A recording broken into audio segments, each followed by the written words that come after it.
Thank you.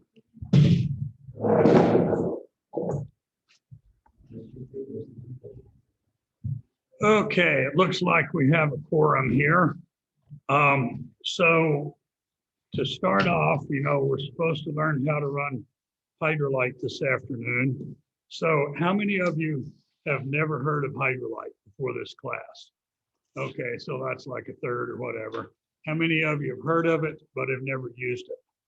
So that's the other half. And how many have actually already used it? So Anna, okay, so Anna will be my assistant for this session. She's the expert. Okay, before we get started, if you look on the Google Drive, the Ocean Optics, the week 2 labs, there's 2 files that I put up there that are called AC9 Bahamas and AC9 Lab9. We'll use those in tomorrow's lab. So just download those. Oh, yeah. You don't have access to that. Oh, okay. Where do you have access to that?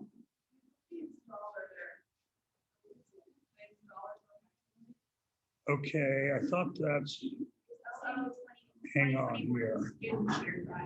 So if I back up here. There it is. Yeah, oh, there we are. Student shared drive, useful codes.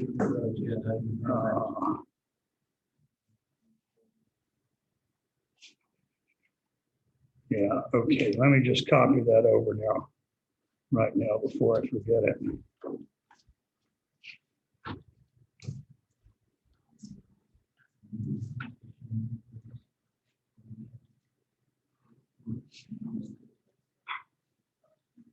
Okay, so those 2 files there are there under the useful codes directory. So just grab those sometime today and you'll have them for tomorrow. And then in just a minute, we'll see in Hydrolight, there's a data/users directory. That's a good place to store those away. Okay, so what we'll do then is I'll give you as quick as possible little overview of what Hydrolight is and is not. Then I'll do a couple of runs to show you how to run it, how to look at the output, and then I'll just give you a bunch of sort of homework problems to work on, and then the usual story, for tomorrow. Just kind of give a little report on what you learned from each simulation that you do there. And today is basically learning how to run the code, learn how to look at output, do some simple things. And then tomorrow we'll learn how to do more complicated things like read in your own data and simulate case 2 waters and so on. Okay, so let's get this guy going here.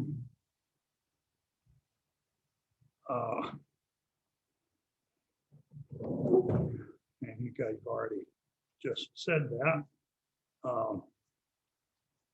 Okay, so the bottom line is that Hydrolight is a software package.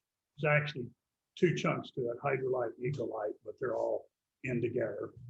And so there's software that takes your input on IOPs and where the sun is and what the wind speed is, all of that kind of stuff, solves the scalar radiative transfer equation, computes the radiances, and then computes all the things you can get from the radiance, all the irradiances and reflectances, and K functions, par and Secchi depth, and all of those kinds of things are then a part of the standard output. So I'll very briefly go through the physical model that's underlying Hydrolight, the computational model, a couple of words on how you use it, but you're going to be learning that today. What is Ecolite? Why is that different than Hydrolight? How the software is organized. Then I'll do a couple of demonstration runs, and then I will go make a gin and tonic and sit back and watch you guys break the code. So anyway, we already saw this What Hydrolight does is it solves a one-dimensional radiative transfer equation. So everything varies with depth, but not horizontally. Next week, you'll learn how to use a Monte Carlo code, and we'll actually run it for a three-dimensional geometry. And there's our friend, the scalar radiative transfer equation. And so just to emphasize, what goes into that is IOPs, and what comes out and a source function, and what comes out is the radiance. First thing to notice is what's in the radiative transfer equation is the total IOPs, water plus phytoplankton plus CDOM plus minnows, whatever's there. The only thing that light cares about is I either got absorbed or I got scattered. And the photon doesn't care whether it got absorbed by a water molecule or a chlorophyll molecule or something else. So the only thing that matters in solving this equation is what's the total IOPs. Oceanographers care how much light was absorbed by water versus this phytoplankton versus that phytoplankton versus CDOM, et cetera, because that information is telling you something about the ecosystem. But what happens in Hydrolight is you'll enter information. You'll pick your like water IOPs, maybe model of phytoplankton with the chlorophyll concentration, mineral particles, or you read NAC9 data or whatever. And then Hydrolight will take the information for those different pieces and add them all up and get the totals and then go off and do its mathematics. So in a nutshell, you're going to have boundary conditions. You're going to have to enter IOP information. All that's going to go through the radiative transfer equation. The fundamental thing that Hydrolight computes is the full radiance distribution, that all the directions, all the wavelengths, all the depths where you wanted to have the alpha. And then from that, it computes everything else. So there's no little formulas built into Hydrolight that says, here's a model for KD. It's computing the KD from the radiance distribution. Okay, just a few things to mention sort of as quickly as possible is it's time independent. So you can't use it for modeling something like LiDAR bathymetry where the time matters. You do that with Monte Carlo. It's one dimension, the depth being the one dimension, but there's no restriction on the depth dependence of IOPs. So you can have whatever profile of IOPs you want. The basic code that you have runs from 300 to 1,000 nanometers. So you can tell it to run from 400 to 700, but if you want to do 300 to 1,000, you can. And that's not anything to do with the math. It's that the underlying databases are only defined from 300 to 1,000. So you can actually, with the full code, if you want to start your simulation at 250 nanometers, you can do that, but then you've got to put in information on what's the phytoplankton absorption at 250 nanometers, and I have no idea because nobody's ever measured it. Okay, various options for putting in the sky radiance distribution. There's various options on how the sea surface is modeled. We'll learn about this Coxsmuck stuff next week, but basically you're just going to pick a wind speed like 10 meters per second, and away you go. There's various bottom boundary options. It can be finite depth, and you can put in a bottom reflectance, looks like sand or seagrass or coral or something, or you can say let it be infinitely deep. Hydrolight includes all orders of multiple scattering. That's inherent in the mathematics. So it's not like we were talking about that single scattering approximation. It doesn't just do like 3 orders of scattering and quit. It's actually summing these infinite series of all orders of scattering. You can either include or exclude Raman scattering, CDOM and chlorophyll fluorescence. You can have internal sources like a bioluminescent layer. We're not going to mess with that in here. But the main thing that's not there is it does not include polarization. That's its biggest source of inaccuracy, other than the fact that you're putting in inaccurate IOPs. Okay, so there's our equation. And what we do when we write down the radiative transfer equation, that's a continuous function. In any solution on a computer, you can't have like an infinite number of directions and wavelengths. You have to discretize things one way or another. So what Hydrolight does is it takes the set of all directions and breaks them up into little windows that are 10 degrees in theta by 15 degrees in phi, except for a couple of polar caps. And so when it puts out a radiance and it says the radiance at theta of 40 degrees and phi of 35 degrees is this, what it's really giving you is the average radiance over a little window that goes from 35 to 45 and say 30 to 45 here, and that's the average radiance. But it just labels it with the middle of the quad. So that's and these little regions here are called quads or quadrilateral regions. They're just little latitude, longitude boxes. So that's how the math all works inside. And then you've now discretized the continuous function of direction. You'll also tell it run from say 400 to 700 nanometers by 5 nanometer bands or 10 nanometers or whatever. So you get just a discrete set of wavelengths. And if you say run from 400 to 700 by 10 nanometers, it'll print out the answer at 405 nanometers, which is really from 400 to 410. It just labels it with the middle wavelength. And then you'll tell it to discretize the depth, save the output at, let's say, every 5 meters from the surface down to 50 meters, or every meter, or every 10 meters. So you get just a finite number of depths back. And whether if you set in the run down to 50 meters and save the output every 10 meters, or run down to 50 meters and save the output every meter, there's no difference in the runtime, but your output file will be 10 times bigger if you save the output at every meter. Okay, I'm not going to bother to go through the propaganda there. And keep in mind that Hydrolight, its job is to solve the radiative transfer equation with your inputs.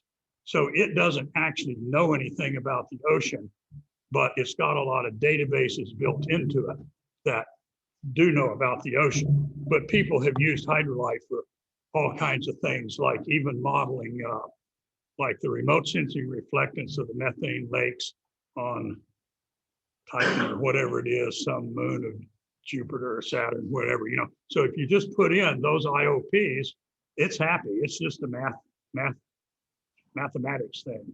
And people have used it for modeling like reflectance of skin and stuff. And instead of putting in the IOPs of water, they put in the IOPs of blood and stuff, and it does its thing. So quite general in that sense, but it's good in that it's general, but it's bad in that you have to put in all the information. So however you want to view that. And I have a lot of war stories where people have just like not gotten that they have to put in the information. And I remember one guy sent me some email and he said, well, how was it? It was something like,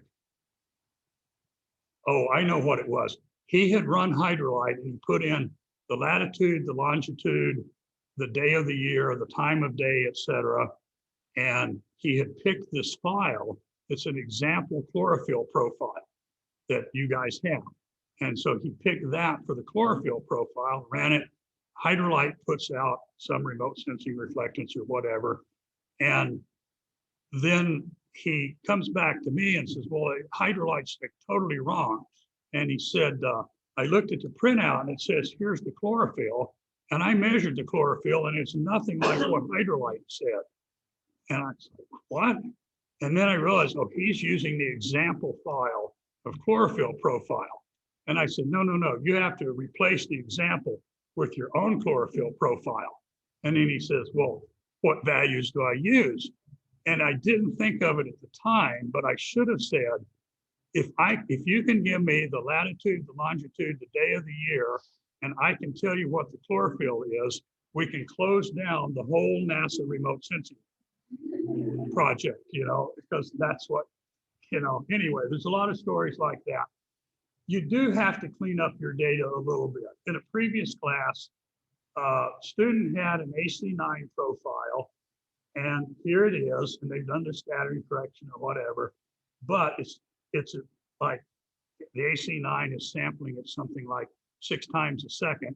So they take this profile and they put it into Hydrolight, and it actually solved the equation, and you got this really, really jiggly looking profile of irradiances and stuff. And I'm looking at that and oh, that's not right. Well, then I realized, no, all he's looking at is instrument noise here. You need to take something like this and do some kind of smoothing or binning or whatever, and try to get rid of the noise, but keep the physics. So when I say you can put in any profile of IOPs, it's really true. You can put that one in, but you're not really simulating the ocean. You're simulating the ocean plus a lot of instrument noise. So you need to clean your data up and let Hydrolight be the last step after you've massaged your data, cleaned it, bent it, smoothed it, threw out the bad values, whatever you want to do. Okay, Ecolite. In Hydrolight, you spend a lot of money to compute the radiance of each of these little windows. And then you turn around, you take the radiance and you integrate all overall direction and get irradiances. Well, you basically have wasted a lot of money getting the radiance distribution when you're throwing out that detailed information. So I actually can back up and azimuthally average the radiance transfer equation to start, and then wrote code that computes these band average values. So instead of getting the radiance in just the little red window here, I give you the azimuthally averaged radiance in the band. Well, the runtime is proportional to the number of windows or the number of bands squared. And the reason is for light going into any window, it can scatter into any other little window. And then you have to do that for all the windows. So if there's 24 phi values as we go around here, 15 degrees and phi, that's 24 little windows. That makes the runtime proportional to 24 squared as opposed to just one here.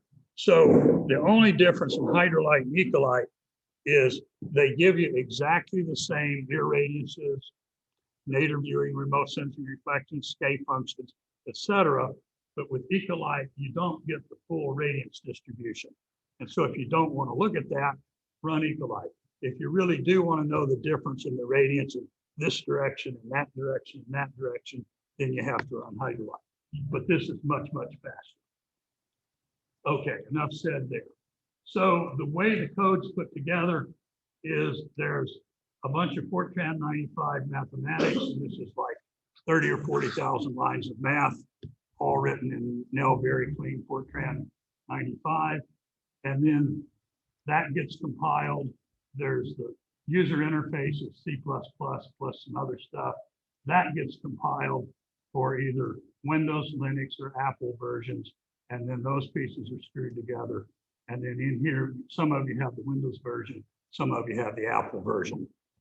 And I didn't bring the Linux because most people in this class don't have Linux. The general design of either one of those is there's a bunch of common data modules we're not going to worry about. There's the source code, and then there's some Hydrolight specific code, and then there's Ecolite specific code. And those two things are compiled, and you get the executable. And then there's default data files. So this is things like, reflectances of different bottom types, all these little things when you have these bio-optical models and you take the chlorophyll to some exponent times a factor, all of that stuff is built into these default data files. You may have your own data files, AC9 data, sun irradiances, whatever it happens to be. You can store those away, and then you can pick those in the user interface. And then all of this stuff gets screwed together, makes a little input file, which gives all the information to Hydrolight. And you either run Hydrolight or Ecolite. They use exactly the same input, and it solves the equation. And then you can either get Printout Excel spreadsheets, or digital files that you can use to plot the data. So that's the way it works.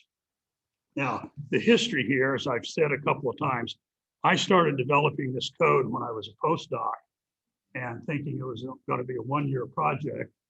That went on for a few years. We finally got it working. And then I started publishing papers with it, and then people would see the papers and they'd say, oh, can I get a copy of the code? And I'd say, well, yeah, sure, here it is. And pretty soon everybody wants the code, and they all want this feature and that feature, and they all want user support. So what typically happened with Hydrolight, the list, the ACS, all of those things. They started out by somebody developed the instrument, or in this case, the software, for their own research, and then other people wanted it, but nobody's going to fund you to like give away free ACSs or lists or Hydrolight. So then these things always get turned into commercial products. And that's how Wet Labs was founded way back when. And the list was developed by this guy, Yogi Agarwal, when he was at Woods Hole. And he's a sediment transport guy, so he built this instrument. And then everybody else wants one, so he starts the company, Sequoia Scientific, to build the list, and then they pay their own way afterwards. So that's the same things happened with Hydrolight. There's now, I guess, around 250 licensed users out there. I counted up a few years ago in 30 countries, 30-something countries now. And it really is kind of the industry standard that when you say, you know, I model such and such with Hydrolight, it's just like saying, you know, I measure my absorptions with an ACS. Everybody knows what you're talking about. Okay, anyway, I got old, I decided to retire. So I passed the code on to this fellow, John Headley, and he has a company called Numerical Optics Limited in the United Kingdom. So on January 1st, 2017, it actually became his thing, and I'm out of the loop now.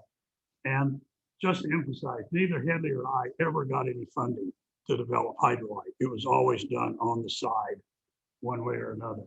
And so that's why you have to pay for it. It's my time cost and his time cost. And I actually wrote up a little history of this thing for people if you're interested. So what you have here is the code that's the current version that John Headley put together. It's copyrighted by him. It's a commercial product. It's not in the public domain, but we give out, you know, free copies or whatever you want to call it for student use like this. And that's just the business model that all drug dealers use. You get your first fix for free, and after you're addicted, then they want to see some money. So that's the way Hydrolight works. Now, the student version you have here doesn't have all the features of the full version. And with the full version, you also get the source code, because a lot of people often want to write a routine to give them some particular output, or they've got some weird data format. They write a routine and read that in. So you can do that if you have the full-blown version. And you know, all I can say is try to get Microsoft to give you the source code for Windows. Ain't gonna happen. The code you have is set to run through the end of August. So you have another 6 weeks to finish your PhDs with free Hydrolight runs. And so that's the story there. So one time I'm rafting the Grand Canyon, and I set up my camera. We actually need the lights off to see this, but I don't even know where the light switch is here.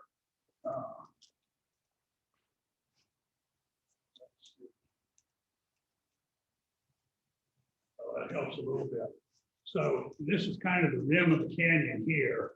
And I just pointed my camera at the North Star.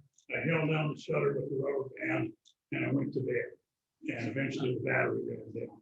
So what's interesting is you see the star tracks, and okay, there's a star that, you know, looks white. There's a very bluish one, very bluish, reddish color. Some of them kind of yellowish color. So when you go outside at night, look at stars, they all look basically white. So that's because your LOBs, that are the low light level, what your eye uses for low light level, that they only work in black and white. It's only in bright light from the cones that you actually see color. But the camera can actually see the color of the stars. So here's the question now. If I pick some little spot in the sky, let's say right there, little bitty area, there's no stars at all in that little region, and I sit there and measure the radiance of that little spot in the very darkest part of the sky. Well, it looks black to your eye, but there is a little bit of light there, and that light is coming from starlight that's being scattered by interstellar dust and gases. So I measure that light. What color would that be if you cranked up the magnitude to where you can see the color? So what's the color of the background sky? Red. Okay, you got it. You're the only person that's ever given the right answer. See, I had this, I saw this, and I would have said, oh, well, it's kind of white because all these stars are more or less white. It actually turns out that the background sky is kind of pumpkin color. And the reason is that 3/4 of all stars are red dwarfs. You don't see them with your naked eye because they're too faint, but they're putting out all this red light, and that gets all scattered around and makes the background sky overall red. So here's the spectrum. Here's the solar spectrum, the moon, and background stars as seen from the surface of the earth. And so, you know, many orders of magnitude different. And then here's normalized.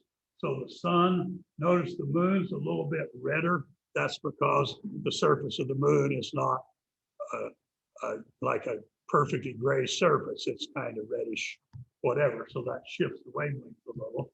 And here's the stars. And these funny spikes here are actually due to what's called air glow, which is the glow of atmospheric gases that are being excited by cosmic rays and things like that. So you actually get some peaks at not oxygen and nitrogen spots there. But notice, unlike the sunlight, which goes up, sort of peaks kind of here and comes back down, the starlight just keeps going up in the red, or as you go towards the red wavelengths. So that background light is actually red or pumpkin colored. Probably not a whole lot different than some of those chairs in the back there. So that's just a little tidbit that I didn't know till I wrote a paper with a guy, and he had this comment. It was a nighttime visibility thing that we're subtracting out the reddish background skylight. And I thought, no, that can't be right. Turns out all the astronomers know this. I was the only one that didn't know it. And they just routinely, if they're like taking a photograph of some galaxy, you know, looking at spectra, they just automatically subtract out that background spectrum, just like you subtract out the water contribution from your ACS thing and don't think anything about it. Okay, so let's do a run or two here.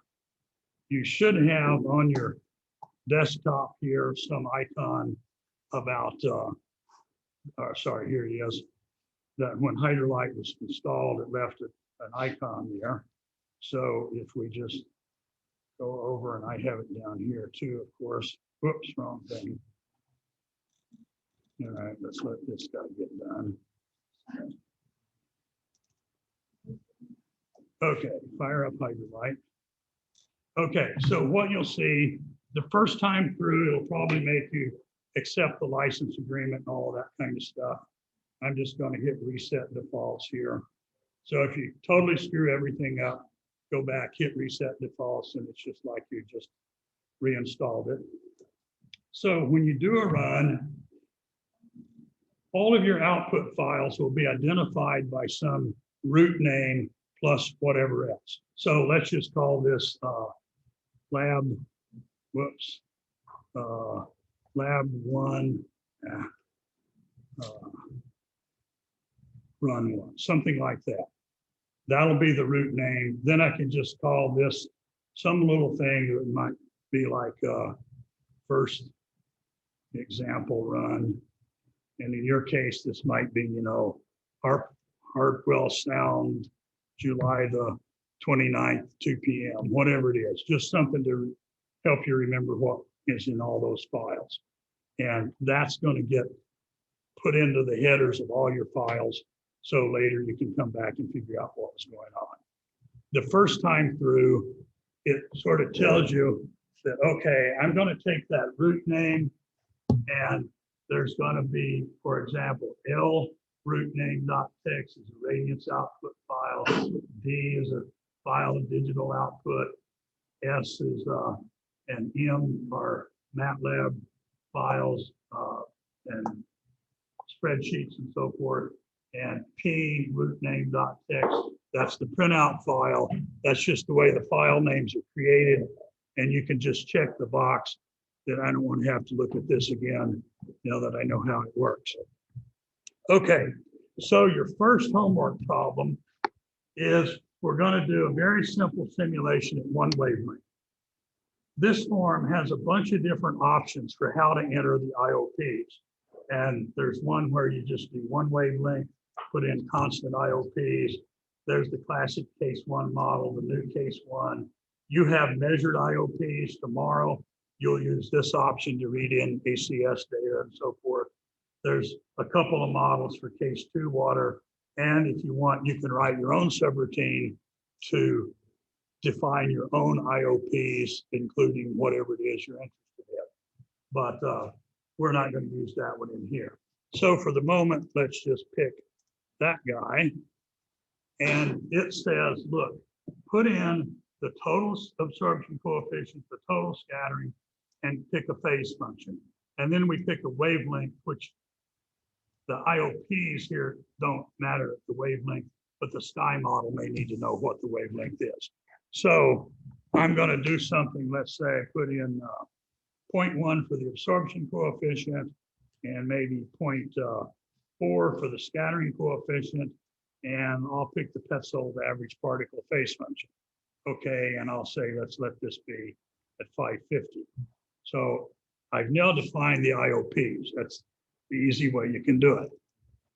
We're not going to deal with bioluminescence here, so we don't have to deal with this stuff. Notice that the option to include inelastic scattering, chlorophyll and CDOM fluorescence, and Raman scattering has been grayed out. I can't click those boxes. Why is that? Because we have constant IOP. Yeah, it's because we're just doing a run at one wavelength. That constant IOPs is just for one wavelength. So I can't do these things unless I'm going to run over all the wavelengths. We'll see that in a minute. Okay, then you can pick a wind speed.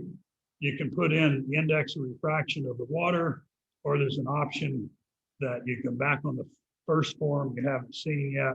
You can put in a temperature and salinity, and it'll pick a water index refraction that depends on temperature and salinity. But for the moment, just stick in, say, 1.34. Then there's a sky model. There's idealized ones. There's one that's based on a widely used code called RadTran. And so we'll just pick that. And there's an angle here for the azimuthal direction of the sun relative to the downwind direction. And you can just put 0 for that, because that's, once again, for really detailed looks at radiance distributions. And then we can go to the next form, pick the solar zenith angle. So 30 degrees, 40, 50, whatever. You can put 0 to 100% for the cloud cover. 0 would be a clear sky. 100% would be a solid overcast, almost what we have out there now. You can also put in latitude, longitude, day of year, time of day, and Hydrolight will compute the sun angle. But for the moment, just do the easy thing. And you can use just the annual average for the Earth-Sun distance. Okay, nothing to pick there. And then we get to tell it, do we want the water to be infinitely deep or finite depth? In some of your homework problems, you'll say finite depth, and then maybe let it depend on wavelength, and then let it be, let's say, and average seagrass reflectance. That's how you would put that in. For the moment, let's just let the water be infinitely deep. And then it says a little thing I'll have to tell you about is, let me just go over here. And this get erased a little bit. Yeah. Right inside.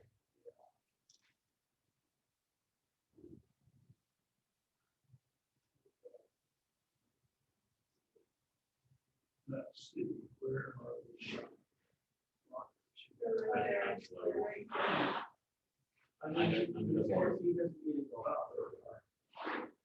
Okay. So you have IOP profile. Here's depth, and here's absorption, scattering, whatever. And your profile looks like this. Okay, let's say this is 10 meters, and this is 20 meters here. Now, if you do the gel hydrolight, here's my AC9 grid, it goes down to 25 meters. A gel hydrolight, run down to 20 meters and save the output every meter. What it'll do is it'll use your IOP profile down to 20 meters, and then it will take that value and make the water homogeneous from there on down. That's probably good enough here. But suppose you said you're only interested in output at 10 meters because maybe all you wanted to know was to compare the value of your radius that's measured at 10 meters. It'll take your profile down to 10 meters, and then it'll use the value of 10 meters and take that from there on down. So that might not be really what you want, because you're really taking the real water body and replacing it with that water body. So for remote sensing, that might be okay. For measuring the ED at 10 meters, that may not work, especially if it's LU at 10 meters. Then you're seeing this water body below you, and the real water body is this one. So it's just a little bit of advice that you have to learn, like how it does things. And so sometimes maybe you're only interested in LU, let's say at a TSRB, you're looking at LU here at 0.6 of a meter, but you really want to run hydrolight down to maybe 10 meters, at least 5, just to make sure you're getting an LU here that reflects what was really going on in the water below, even though you don't care about that. Okay, there's lots of little tricks like that that you'll learn as you get weird results that you can't explain. Okay, so it's giving you this warning that says the water will be homogeneous below the deepest output depths with IOPs equal to those at that depth. So that's what I was just talking about. Now you know that, check the box, you don't have to get that again. So now you put in what depth do you want here? Well, let's say we go down to, I don't know, maybe, I don't know, 30, depth of 30, save output every 5. Or you can put in a list of specific depths. So maybe you want to compare with the TSRB's LU, so you'll want to put in a 0.6 as a depth. It always starts at 0, but then, you know, there's a lot of ways to do that. So let's just go to 30 and save output every 5 whatevers. Now that can either be 30 meters or it could be a non-dimensional optical depth of 30 optical depths. So let's do a run with the 30 optical depths, and then you come here. There's various output options. The defaults are that you always generate these 2 Excel spreadsheets, and then you can also generate, like, here's a file of the whole radiance distribution, every depth, every wavelength, every theta phi. Most people don't want to look at that, so you can uncheck the box there. I tend not to use Excel spreadsheets, so I tend to uncheck the boxes and don't bother making the spreadsheets that I'm not going to look at anyway. But however that works. So then you can click here and say, oh, hang it. I screwed it up now. Hang on. Stupid me. I hit the wrong button here. All right, let's just do test. Yeah, constant. Okay, 0.1. Oh, and you can hit the tab to go between the little boxes. So 0.4 tab. That all looks okay. That's all okay. Pick all of that. That'll be fine. That's fine. That's fine. Influence deep. Okay. We'll go there. We'll make that non-dimensional. And I don't want to look at that again. And then click here that says save all those inputs and they'll be there for the next run. So then when you do this run, and then all you want to do is change the sun angle or something, then you can just go back to first and just hit enter, enter, enter, enter, and click through the windows that you don't want to look at. And then you'll change one number and away you go. Okay. So you can either run Hydrolight or you can run Ecolite. And we won't worry about these things, but you can actually go in and change the input file and stuff if you want to. So let's just do a Hydrolight run here. Hit continue. And it says we recommend that you don't start a new run before this one is done, because what you end up doing at best is you're running it twice, but each one of them takes twice as long to run. But anyway, that's just advice. So this little window will open, the code will run, and in this case, it only took a couple of seconds, and it says it's finished. You can now look at the output, and that window goes away. So to look at the output then, let's go back to the Hydrolight directory.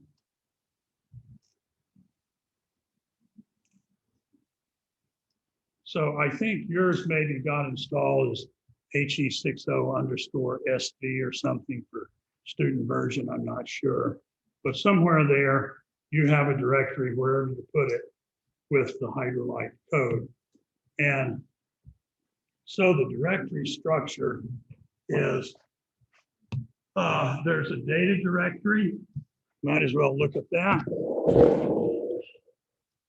And what's inside there is there's files of bottom reflectances, phase functions, sea surfaces, different sensor types, and so forth. There's a bunch of examples. So in the examples directory, if you want to see what format to put AC9 data on, well, there's an example file right there.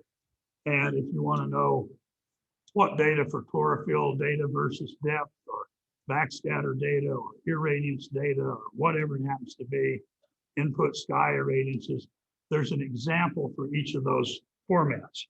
So we'll look at those tomorrow. Today, there's a chlorophyll Z data.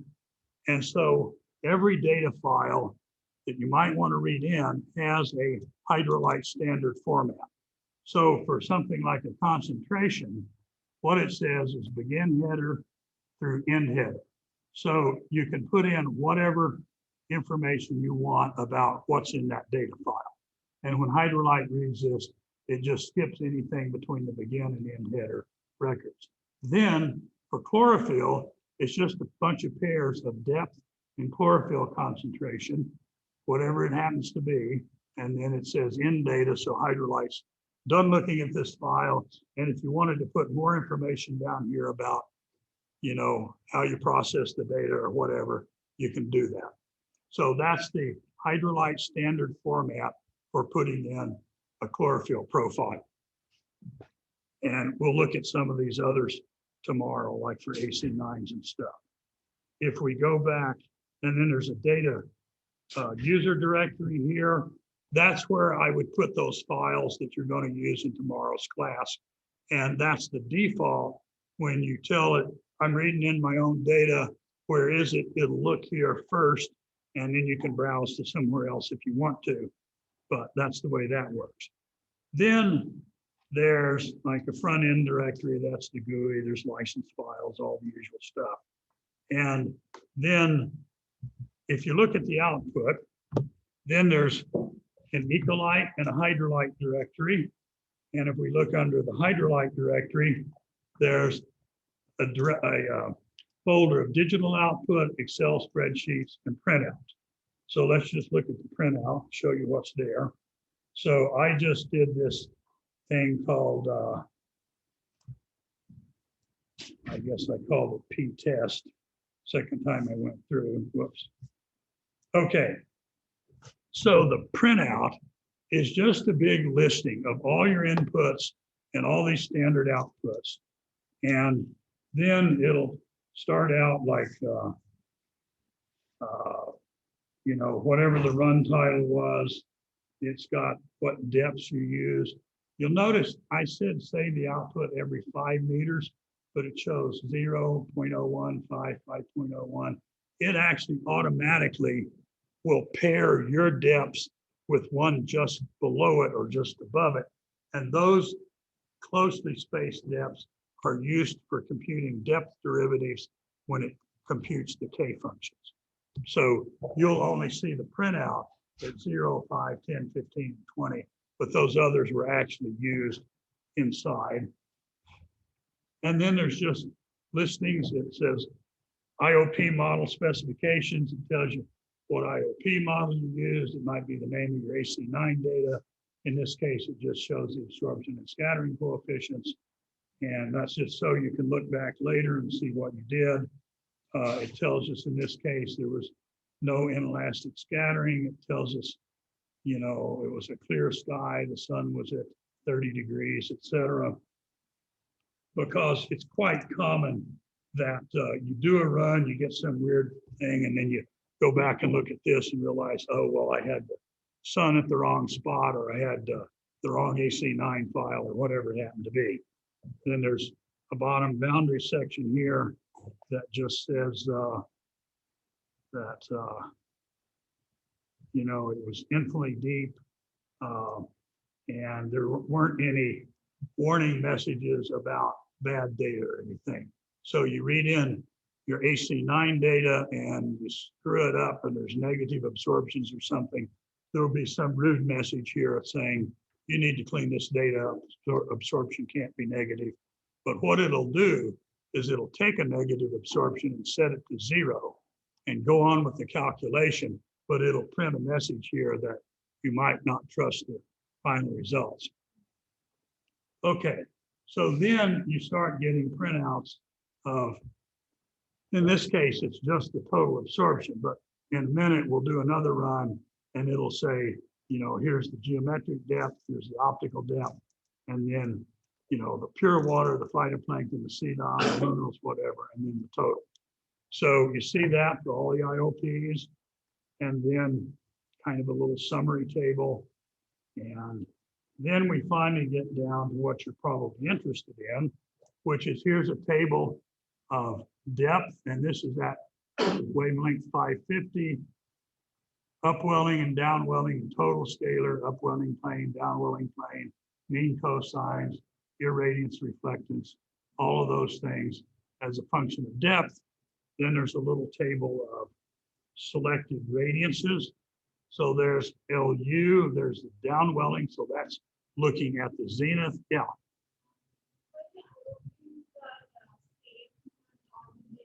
In this run, yes, because the IOP constant model just makes the water homogeneous. Normally, things will vary. We'll see that later.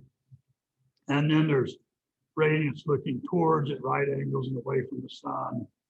Here's LU over ED. Here's LW, that's printed out only in the air. Remote sensing reflectance, LW, so that's this number over the ED that was up there. And then there's these radiances down in the water. And there's other stuff here that's about the sky radiance distribution. Here's the K functions, all these different K functions.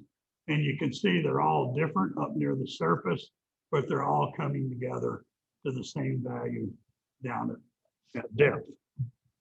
Okay, then there's band integrated stuff. In this case, there's just one band. Normally there's a big printout here.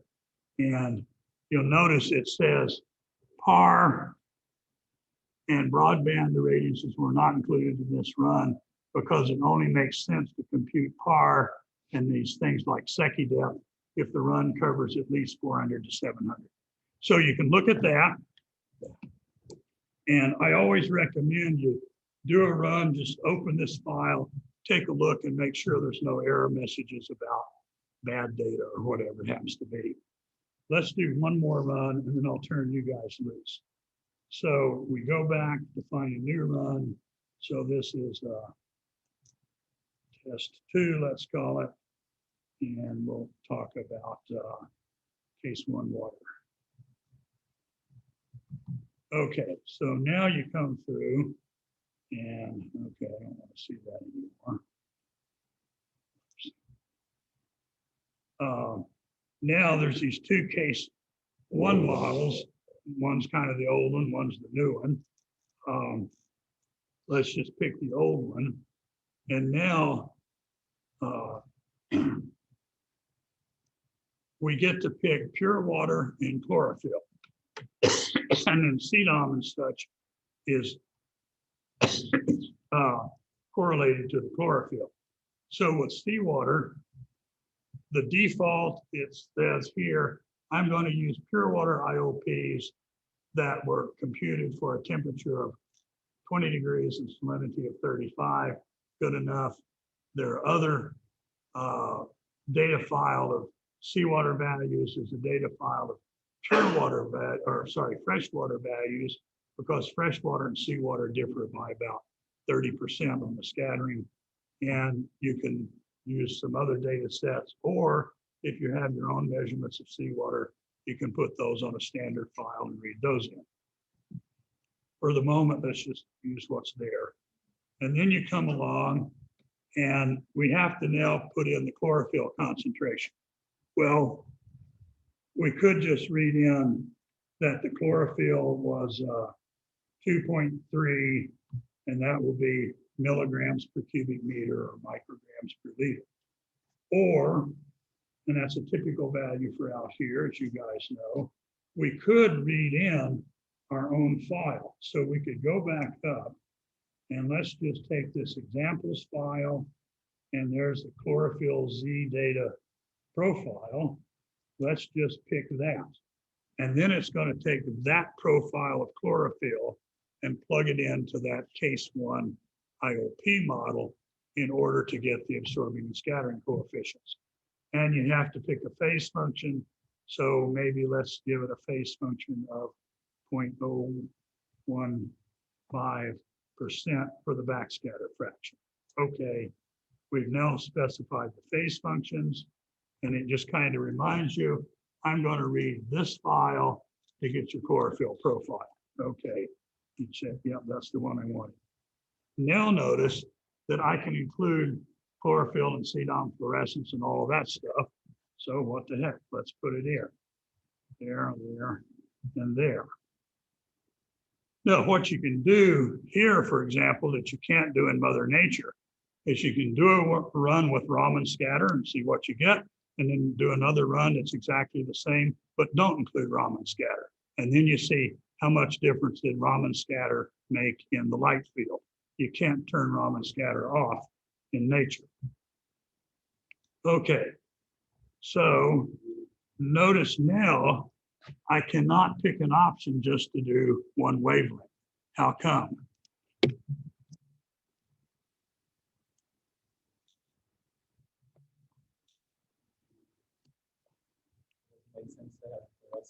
Yeah, because we included inelastic scatter. So to do inelastic scatter, I have to include all the shorter wavelengths that are contributing to the one I want. So maybe I only care about 550, but I still need to start the run back at maybe 350 because that's the light that is inelastically scattered into the wavelength I'm interested in. If I hadn't picked inelastic scatter, Raman and chlorophyll, then this would have let me just do the run at one wavelength. Okay, so let's do here, and let's say we run 400 to 700 by, I don't know, let's do 10 nanometer bands, what the heck. And then we do, we'll just leave all the sky stuff the same. Yeah, maybe we can put the sun over at 50 degrees. And then we finally come down and we'll just take all of those things. Okay, we'll let it be infinitely deep. And I'm tired of looking at that now. And now notice I can say run down to 20 by 5 in depth, but I cannot pick the option to let that 20 be non-dimensional optical depth. It has to be depth in meters. How come? Why can't I do a run here at optical depths like I did in the previous run? Dynamic absorption scattering. Yeah, because the IOPs depend on wavelength. So 20 meters will be a different optical depth at each wavelength because the IOPs are wavelength dependent. Okay, so anyway, now we come out here. Okay, let's save those outputs for the next round and we'll run Hydrolight again. Okay. So this will take a little bit longer because we're doing however many wavelengths and each one of them is taking, a second or so. Notice here, the runs are taking like 0.8 of a second or sort of in the blue and the green. When you get out to the red, notice it's starting to take longer to run. It's now taking twice as long at 635 as it did back in the blue. So how come that is?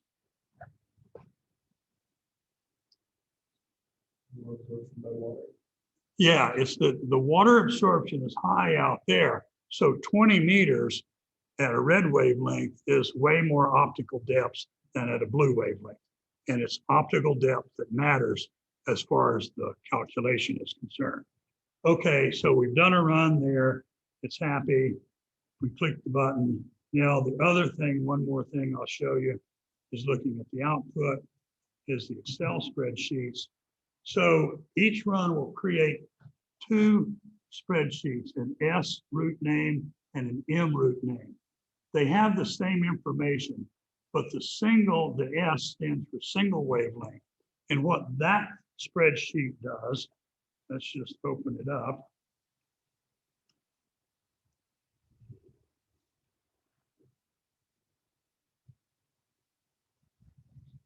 Eventually, anyway.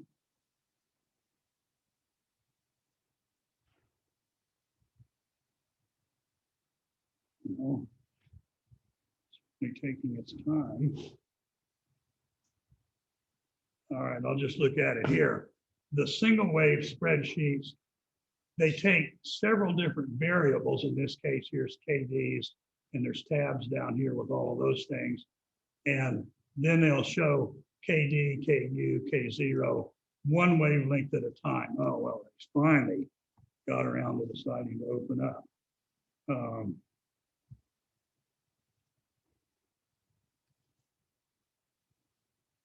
See.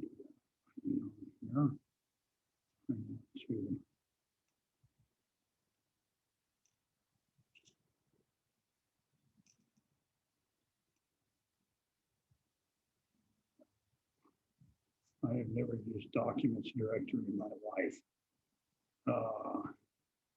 Here we are, HE60, output, Hydrolight, Excel, and here's the S spreadsheet. Okay, so the single wave things just have little blocks of stuff that are one wavelength per block, and so that just goes on down. But they're grouped by IOPs, irradiances, AOPs, K functions, and so on. there's a multi-wavelength spreadsheet, the M things, and let's see, why don't I just go back to here and open another file and okay, so we open the M file, and what this does is each tab is a particular variable, but it's all the depths and all the wavelengths for that one variable.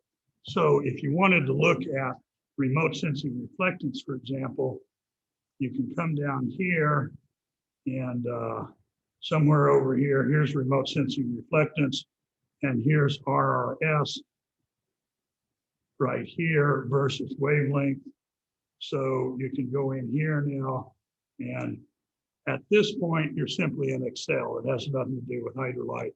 So, you know, you can go in and insert,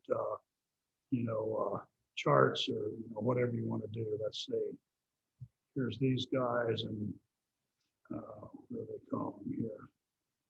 Somewhere, yeah, something like this. So now I can go in and, use this to plot my remote sensing reflectance.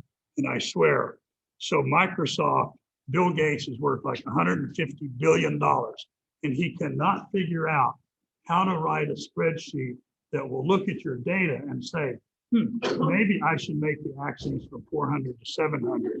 They always start at 0. And if anybody here knows how to tell Excel, look at my data to decide what axis range to use. I think I could do this for Microsoft for a nominal fee of, say, $20 million. I could figure out how to do that. That's why I don't use Excel. Okay. So anyway, you can look at spreadsheets, and it's a quick and dirty thing, but it's there. So what I'll give you is a bunch of homework problems, and you guys team up, work 2 or 3 together, and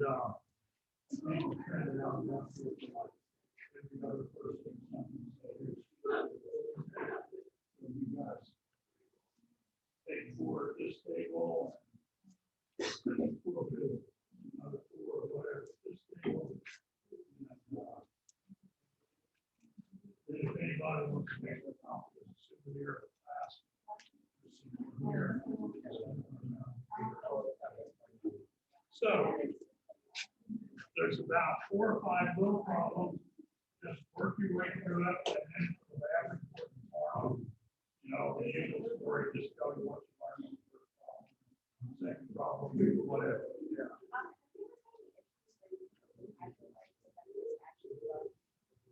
Well, it certainly happens.